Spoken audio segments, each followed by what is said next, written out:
Les fortes chaleurs n'ont pas perturbé cet amandiculteur. Avec une dizaine de jours d'avance, la récolte vient de commencer.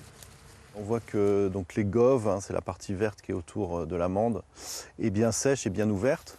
Et donc c'est pour ça qu'on a déclenché la récolte et qu'on a attaqué la récolte. Parce que les amandes sont prêtes à être récoltées, elles sont presque sèches. Plantés il y a 9 ans, ces 30 000 arbres seront bientôt matures. La production devrait quasiment doubler cette année pour passer à 60 tonnes. Non, et ce qui est bien cette année, c'est qu'on n'a pas beaucoup de feuilles, donc ça c'est une bonne nouvelle.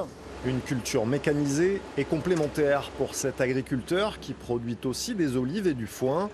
1 million d'euros d'investissement tout de même pour ces amandes dont le marché mondial croît de 12% par an. L'immense majorité des amandes viennent de l'étranger. On produit en France à peu près 1500 tonnes sur les 53 000 tonnes qui sont consommées.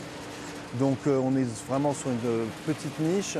L'idée c'est justement de faire le choix des variétés françaises, de faire rechercher le goût et pas la productivité à outrance. Donc on est en train de créer une dynamique autour de cette culture et c'est bien pour tout le monde.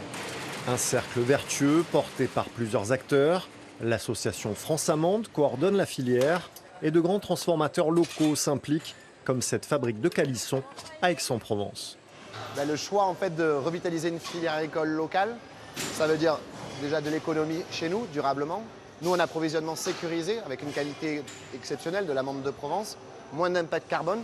On est vraiment sur une agriculture qui se veut régénérative et nous, on veut participer à cette économie-là. En 12 ans, l'amande locale est passée de 0 à 100% dans les calissons traditionnels de cette entreprise. 50 tonnes d'amandes par an, exclusivement provençales, un engagement fort pour un secteur en plein essor.